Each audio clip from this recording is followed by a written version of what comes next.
అదొక కళ, ఆ తర్వాత కన్నీరు. కానీ ఇప్పుడు అదే నేల మీద ఆకాశ హార్మ్యాలు తలెత్తుతున్నాయి. 5 ఏళ్లు ఆగిపోయిన చోటే మళ్లీ అడుగులు పరుగులు పెడుతున్నాయి. నాడు ముళ్ల కంపలు, నేడు మహానగర సంకల్పాలు. 5 కోట్ల మంది గుండె చప్పుడు. అమరావతి మళ్లీ ఊపిరి పోసుకుంటోంది. బ్రేక్ పడిన రాజధాని ప్రయాణం నేడు టేకాఫ్ ఎలా తీసుకుంది? కూటమి ప్రభుత్వ స్పీడ్, కేంద్రం ఇస్తున్న బూస్ట్ వెరసి అమరావతి అందరి నగరంగా ఎలా మారుతోంది? ఆ దిశగా పడుతున్న అడుగులు ఏంటి? ఆ విశేషాలేంటో చూద్దాం.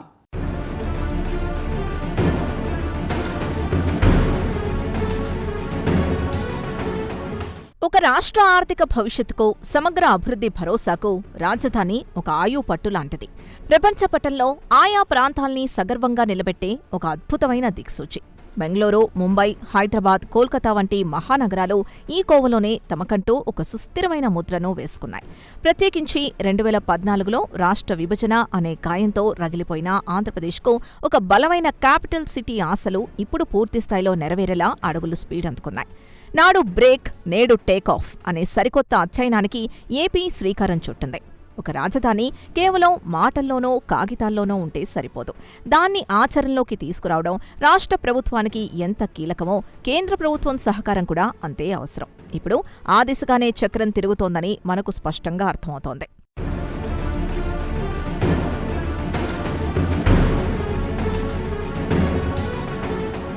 తెలుగు రాష్ట్రాలు విడిపోయి దాదాపు 12 ఏళ్లు కావస్తోంది. ఈ సుదీర్ఘ ప్రయాణంలో ఎన్నో ఒడిదుడుకులు, మరెన్నో రాజకీయ క్రీడలు జరిగాయి. చేతులు కాలేక ఆకులు పట్టుకున్నట్లు కాకుండా గత కాలపు చేదు అనుభవాల్ని తీవ్రంగా పరిగణలోకి తీసుకున్న ప్రస్తుత చంద్రబాబు నాయుడు సర్కార్ అమరావతిని ఏపీకి ఒక అద్భుత మణిహారంగా మార్చేందుకు కంకణం కట్టుకుంది. ఇది కేవలం ఒక పరిపాలనా కేంద్రం మాత్రమే కాదు, 5 కోట్ల ఆంధ్రుల ఆత్మగౌరవానికి ప్రతీకగా నిలవాలన్నదే ప్రభుత్వ ప్రధాన ఉద్దేశంగా రాజకీయ వర్గాలు విశ్లేషిస్తున్నారు. ఈ క్రమంలోనే ప్రజల ఆకాంక్షలకు, వారి భవిష్యత్తు కలలకు అనుగుణంగా ప్రణాళికలు రచిస్తున్నారు. రాబోయే తరాలకు ఒక గొప్ప వారసత్వ సంపదను అందించాలనే ప్రభుత్వ కృత నిశ్చయం ఇప్పుడు అమరావతి అణువణువునా సజీవంగా నిలుస్తోంది.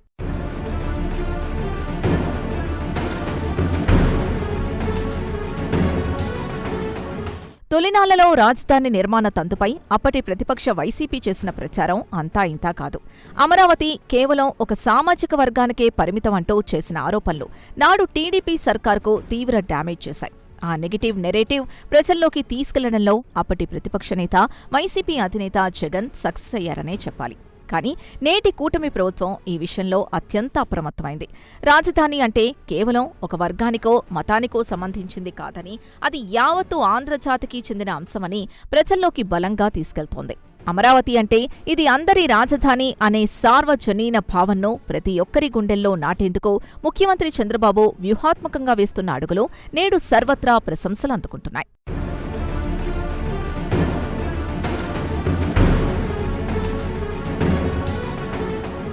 ఈ విశాలమైన సమ్మిళిత దృక్పథంలో భాగంగానే అమరజీవి శ్రీ పొట్టి శ్రీరాములు 58 అడుగుల భారీ విగ్రహాన్ని నెలకొల్పేందుకు అంకురార్పణ జరిగింది.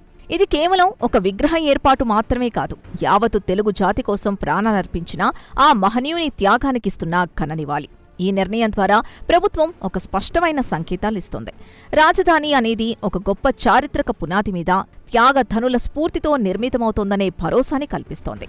ఈ విగ్రహం అమరావతికి ఒక జాతీయవాద శోభను అద్దడమే కాకుండా కులమతాలకు అతీతంగా రాష్ట్ర ప్రజలందర్నీ ఏకం చేసే ఒక మహాశక్తిగా నిలుస్తుందని సామాజిక, రాజకీయ మేధావులు సైతం విశ్లేషిస్తున్నారు.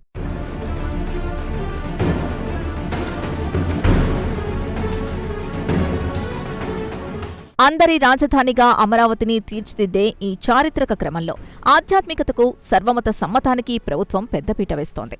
ప్రపంచం నలుమూలల నుంచి భక్తుల్ని విశేషంగా ఆకర్షించే కలియుగ దైవం తిరుమల వెంకటేశ్వర స్వామివారి ప్రతిరూప ఆలయం అమరావతిలో అంగరంగ వైభవంగా రూపుదిద్దుకుంటోంది. అంతేకాదు, ప్రభుత్వం ఏ ఒక్క వర్గానికో పరిమితం కాదని స్పష్టం చేస్తూ మైనారిటీ సోదరుల సౌకర్యార్థం హజ్ హౌస్ నిర్మాణానికి సైతం పచ్చజెండా ఊపారు. రాష్ట్రంలోని ప్రజలందరి అభీష్టాల్ని, విశ్వాసాల్ని సమానంగా గౌరవిస్తున్నామనేది దీని ద్వారా స్పష్టంగా అర్థమవుతోంది. అభివృద్ధి అంటే కేవలం కాంక్రీట్ భవనాలు కాదు, మానవ సంబంధాలు, మత సామరస్యాల అందమైన కలయిక అని ఈ చర్యలు నిరూపిస్తున్నాయి.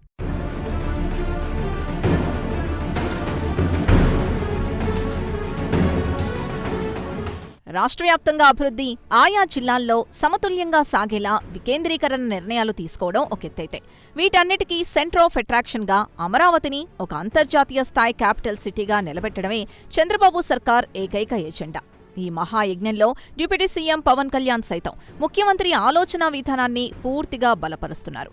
అభివృద్ధికి అత్యంత కీలకమైన నిధులు, మౌలిక వసతుల కల్పన కోసం కేంద్ర ప్రభుత్వాన్ని ఒప్పించడంలో పవన్ తన వంతు క్రియాశీలక పాత్రను పోషిస్తున్నారు. స్పష్టమైన విషయంతో, కేంద్ర రాష్ట్ర ప్రభుత్వాల సమన్వయంతో అమరావతి అంటే ఏ ఒక్కరిది కాదు, ఇది అందరి నగరం అనుకునేలా వారు కలిసికట్టుగా పావులు కదుపుతున్న తీరు రాష్ట్ర రాజకీయాల్లో ఒక సానుకూల వాతావరణాన్ని సృష్టిస్తోంది.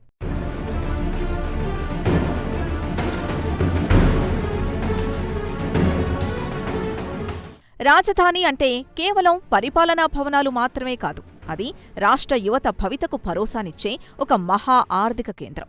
2024లో కూటమి ప్రభుత్వం వచ్చిన తర్వాత గడిచిన 2 ఏళ్లలో ఈ దిశగా పడిన అడుగులు స్పష్టమైన సంకేతాలిస్తున్నాయి.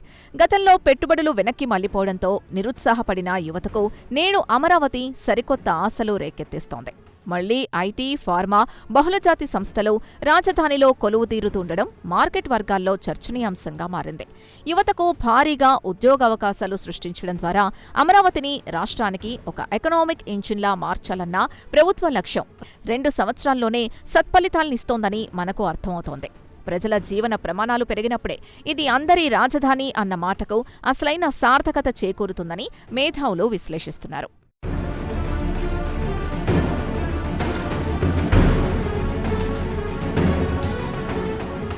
నిజమే, ఒక రాజధాని అంటే కేవలం ప్రభుత్వ భవనాలు కాదు, రాష్ట్ర యువతకు భరోసానిచ్చే ఆర్థిక ఇంజన్. కూటమి ప్రభుత్వం ఇప్పుడు ఆ దిశగానే అడుగులు వేస్తోంది. కానీ అమరావతి ప్రయాణం మొదటి నుంచి ఇంత సాఫీగా సాగిందా? లేదు. ఒకప్పుడు ఇదే రాజధానిపై రాజకీయ మేఘాలు కమ్ముకున్నాయి. 3 రాజధానుల పేరుతో అడ్డంకులు పడ్డాయి. ఆ చీకటి రోజుల్లో అసలేం జరిగింది? అమరావతి కల ఎలా చెదిరింది?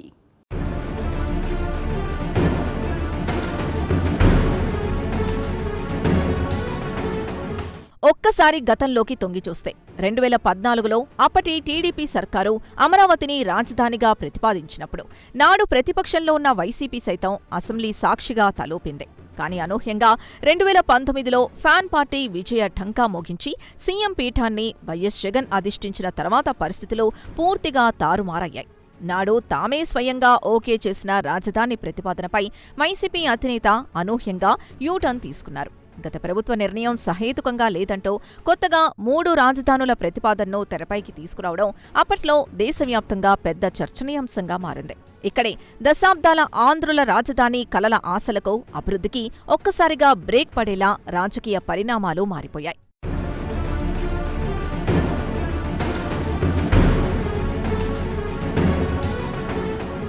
మూడు రాజధానుల నిర్ణయంతో అప్పటి వరకు శరవేగంగా సాగిన అమరావతి పనులు అర్థాంతరంగా ఆగిపోయాయి.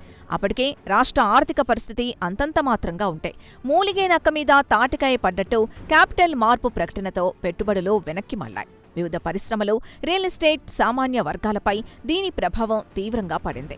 2019 నుంచి 2024 వరకు సాగిన ఈ 5 ఏళ్ల కాలంలో ఏపీ ప్రజలు రాజధాని అన్న మాటను దాదాపుగా మరిచిపోయే దుస్థితికి చేరుకున్నారు. ఆకాశ హర్మ్యాలు లేవాల్సిన చోట ముళ్లకంపలు వెలిశాయి. ఒక అద్భుతమైన మహానగరంగా రూపుదిద్దుకోవాల్సిన ప్రాంతం కాస్త రాజకీయ కక్ష సాధింపులకు బలైపోయి పాడుబడిన ప్రాంతంగా మిగిలిపోవటం రాష్ట్ర చరిత్రలో ఒక చేదు జ్ఞాపకంగా మిగిలింది.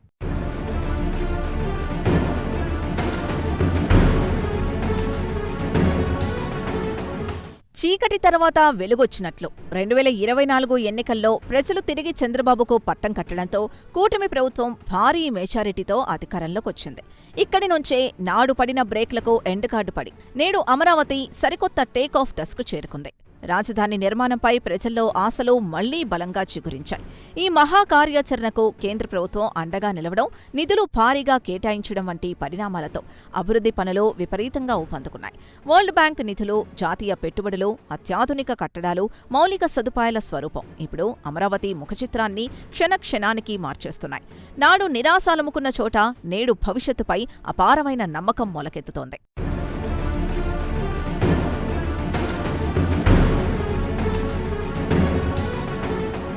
రాజధాని నిర్మాణానికి ఊతమిచ్చేలా గడిచిన 2 ఏళ్లుగా కేంద్ర ప్రభుత్వం అందిస్తున్న క్షేత్రస్థాయి సహకారం ఇక్కడ ప్రధాన చర్చనీయాంశం. నాడు బ్రేక్, నేడు టేక్ ఆఫ్ అన్న పదానికి అద్దం పడుతూ అమరావతికి మణిహారంగా నిలిచేలా ఏకంగా 2,000 కోట్లకు పైగా వ్యయంతో చేపట్టిన నూతన రైల్వే లైన్ ప్రాజెక్టు పనులు ఇప్పుడు శరవేగంగా సాగుతున్నాయి. కలిసొచ్చే కాలానికి నడిచొచ్చే కొడుకు పుడతాడు అన్నట్లుగా రాష్ట్ర ప్రభుత్వ కృషితో పాటు కేంద్రం నిధుల వరద పారించడంతో ఔటర్ రింగ్ రోడ్, జాతీయ రహదారుల అనుసంధానం వంటి భారీ ప్రాజెక్టులన్నీ నేడు పరుగులు పెడుతున్నాయి. దేశ నలుమూలల నుంచి అమరావతికి అత్యుత్తమ కనెక్టివిటీ ఏర్పడటం వ్యాపార, వాణిజ్య రంగాలకు ఎంతగానో దోహదపడుతుందని ఆర్థిక నిపుణులు విశ్లేషిస్తున్నారు. మహానగర దర్పం ఏమిటో ఇప్పుడు అందరికీ అర్థమవుతోంది.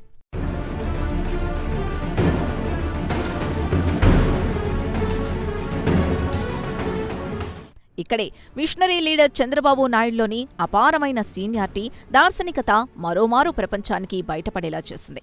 అధికారం ఎవరికీ శాశ్వతం కాదు, కానీ రాష్ట్ర ప్రజలకు అమరావతిని శాశ్వత రాజధానిగా నిలబెట్టాలన్న ఆయన కోరిక బలీయంగా మారింది. రాజధాని అంటే కేవలం కొన్ని ప్రభుత్వ బిల్డింగ్లు నిర్మించడం కాదని, అంతర్జాతీయ స్థాయి ప్రమాణాలకు ధీటుగా ఉండాలన్న ప్రభుత్వ కాంక్షను చేతల రూపంలో చేసి చూపెడుతున్నారు. కీలకమైన కేంద్ర ప్రభుత్వ రంగ సంస్థలు, బ్యాంకింగ్ సముదాయాలు, న్యాయశాఖ భవంతులు, రాష్ట్ర ప్రభుత్వ కార్యాలయాలు, ఉద్యోగుల ఇళ్ల నిర్మాణాలతో అమరావతి రూపురేఖలు పూర్తిగా మారిపోయాయి. 5 ఏళ్లు అనాథగా మిగిలిన చోట నేడు తలతలలాడే రోడ్లు సరికొత్త అభివృద్ధికి స్వాగతం పలుకుతున్నాయి.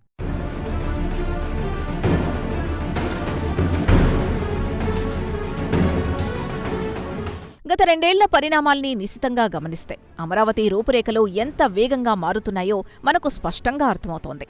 ఇక్కడే మనం మరో కీలక విషయాన్ని కూడా గమనించాలి. రాజధాని ప్రాముఖ్యతను దేశవ్యాప్తంగా అందరూ గుర్తించేలా ఈ ఏడాది రిపబ్లిక్ డే ఉత్సవాలను అమరావతిలో రాష్ట్ర ప్రభుత్వం అత్యంత ఘనంగా చేపట్టింది. 2024లో అధికారంలోకొచ్చిన నాటి నుంచి చేస్తున్న కృషితో భవిష్యత్తులో రాష్ట్ర స్థాయిలోని అన్ని అధికారిక, జాతీయ ఉత్సవాలకు అమరావతే శాశ్వత వేదిక కానుందని దీని ద్వారా ప్రభుత్వం స్పష్టమైన సంకేతాలిస్తోంది. ఒకవైపు అత్యాధునిక క్యాపిటల్ సిటీ హంగులు కల్పిస్తూనే దేశంలోని ఇతర మహానగరాలకు ఏమాత్రం తీసిపోని విధంగా అమరావతిని నిలబెట్టాలన్న చిత్తశుద్ధి ఈ 2 ఏళ్లలో బలంగా కనపడుతుందని విశ్లేషిస్తున్నారు. ఇది రాజకీయ స్థాయిలో కూడా పెద్ద చర్చనీయాంశంగా మారింది.